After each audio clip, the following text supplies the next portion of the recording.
Hello everyone, কেমন আছেন সকলে? আশা করছি সকলে অনেক বেশি ভালো আছেন। আই হোপ আপনারা যেখান থেকে আমার ভিডিওটা দেখছেন আপনাদের শরীর এবং মন দুটোই সুস্থ এবং স্বাভাবিক রয়েছে। তো গাইস, কাল চিন্তা করে রেখেছিলাম যে আজকে সকাল সকাল কাজ সেরে নেব, রান্নার কাজটা, আর তারপরে ফ্রিজটা পরিষ্কার করব। প্রায় 2 থেকে 3 মাস হয়ে যাচ্ছে। 2 মাস তো হয়েছে নিশ্চিত যে আমি ফ্রিজটা পরিষ্কার করেছি। এর মধ্যে ফ্রিজে আর কিন্তু একদিনও আমি হাত দিইনি পরিষ্কার করার জন্য। বাড়ি থেকে অনেক মাছ আনা হয়েছিল, সেই মাছগুলো যে রেখেছিলাম কেটে কেটে, তো ফ্রিজটা একেবারেই জঘন্য হয়ে গিয়েছিল। তো সেই কারণে এই পরিস্থিতি। তো যাই হোক, প্রায় 2 মাসেরও বেশি হয়ে গেছে ফ্রিজটা পরিষ্কার করা হয়নি। তো আগে থেকে চিন্তা ভাবনা করেছিলাম যে আজকে এটা করবই। তো সেই জন্য সকালবেলা রান্নাবান্না সেরে ফ্রিজ পরিষ্কার করতে চলে এসেছি। তো যাই হোক, অনেক কথা বলে ফেললাম। তো আমার চ্যানেলে যারা নতুন নতুন বন্ধুরা আসছো আমার ভিডিও দেখার জন্য, তাদের উদ্দেশ্যে একটা কথা বলবো। যারাই প্রথমেই ভিডিওটা দেখতে শুরু করবে, একটা লাইক দিয়ে ভিডিওটা কন্টিনিউ করার চেষ্টা করবে, তাতে করে আমার মনটা ভালো লাগবে আর আরও ভিডিও করার ইচ্ছে জাগবে। কারণ হচ্ছে লাইক বেশি পড়লে ভালো লাগে যে আমার ভিডিওটা তোমরা পছন্দ করে দেখেছো, ভালোবেসে দেখেছো। তো আমার নতুন নতুন বন্ধুরা অনেকেই আমাকে কমেন্ট করতেছো, তাদেরকে হয়তো বা আমি একটু দেরি করে হলেও কিন্তু তাদের ভিডিওগুলো দেখছি। তোমরাও আমার ভিডিও দেখছো, খুব ভালো লাগছে। তোমাদের অসংখ্য অসংখ্য ধন্যবাদ। যারা আমার পুরানো বন্ধুরা রয়েছে তাদের তো কিছু বলারই নেই, প্রত্যেক ভিডিওতে এই একই কথা বলি, বারে বারে বলতে ভালো লাগে না। তারা আসলে আমার পাশে যে কিভাবে আছে আর কি বলবো, তারা আমার কতটা উপকার করছে। তো আমার ওই পুরানো বন্ধুদেরকেও আমি আমার পক্ষ থেকে শুভেচ্ছা জানাই আর ভালোবাসা জানাই। তাদের নিয়ে কিছু বলার নেই। আর নতুন যারা আসছো তারাও অবশ্যই চেষ্টা করবে সবসময় স্থায়ীভাবে থেকে যাওয়ার। তো গাইজ, যেটা বলবো ওই আর কি, কালকে কিছু মুরগি আনা হয়েছিল, তোমরা দেখেছো, তো সেগুলো তো রেখেছি। তো ভাবলাম যে ফ্রিজটা আসলে একটু পরিষ্কার করা দরকার, কারণ মাছগুলো শেষ হয়ে গেছে প্রায়। তো সেগুলো শেষ হওয়ার পরে ফ্রিজটা পরিষ্কার করা কিন্তু হয়নি। আর গরমের দিনে হলে এতদিনে কয়েকবার পরিষ্কার করা হয়ে যেত। যেহেতু শীতকাল, সেহেতু কিন্তু ফ্রিজে খুব একটা হাত দেওয়া হয় না, কারণ আমার একটু ঠান্ডার সমস্যাটা বেশি থাকে। ঠান্ডা লাগে প্রচুর পরিমাণে, আর আমার ঠান্ডা লাগলে খুব ঝামেলা হয়ে যায়। যেহেতু একটা অপারেশন কয়েক মাস আগে হয়েছে, 6 মাস হয়েছে। তো এর মধ্যে যদি কাশি হয়ে যায় তো ঝামেলায় পড়বো, সেই কারণে আমি আসলে এই ঝামেলা নিতেই চাই না।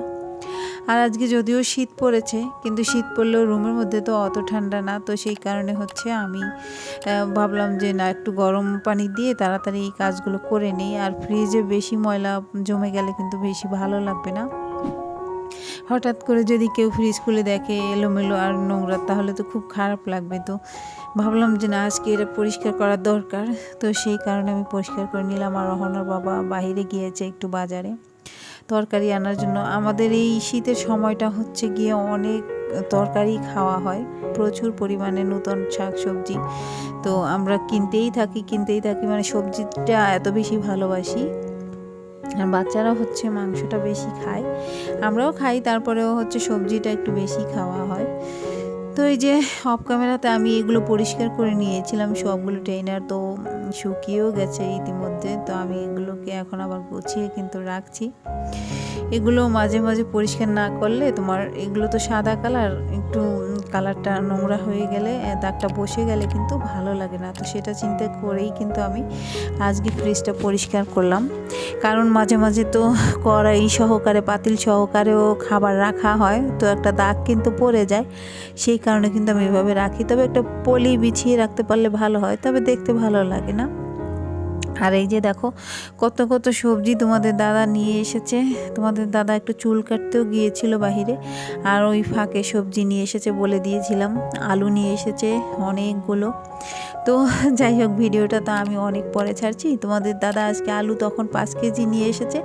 আবার বাসার সামনে হচ্ছে ভ্যানে একজনে আলু নিয়ে এসেছে, 100 টাকায় হচ্ছে 3 কেজি আলু। 100 টাকা না, সরি, 90 টাকায় 3 কেজি আলু। তো এখান থেকে আবার আলু রেখেছে 3 কেজি।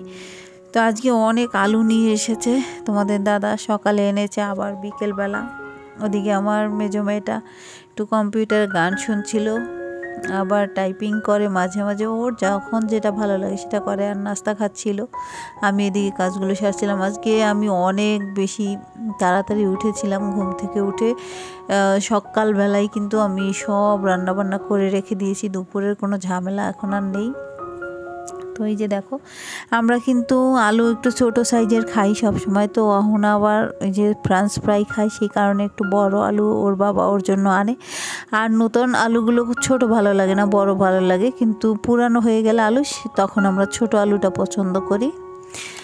আর এই যে দেখো শালগমটা আমাদের খুব পছন্দের একটা সবজি, আর শীতকালীন সব সবজিই ভালো লাগে খেতে। আর বেগুনগুলোর কথা কি বলবো, 3টা বেগুনে 1 কেজি হয়ে গেছে, ভাবো কত বড় বড়। ক্যামেরায় তো ছোট লাগছে কিন্তু বিশাল বড় বড় বেগুন। আমি বারবার দেখছিলাম তুলে যে ওজন কত হবে, আর একটা বেগুন আমি কয়বার খাবো, আমার মনে হয় 4বার খেতে হবে এরকম আর কি।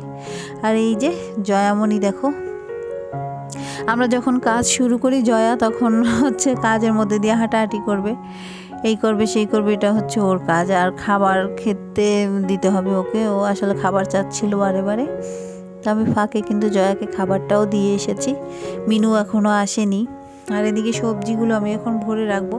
আজকের ভিডিওতে কোনো রান্নাবান্না নেই, আজকে শুধু এটাই ছিল, ফ্রিজটা পরিষ্কার করার উদ্দেশ্যটাই ছিল, আজকে আর ভিডিও বড় করিনি।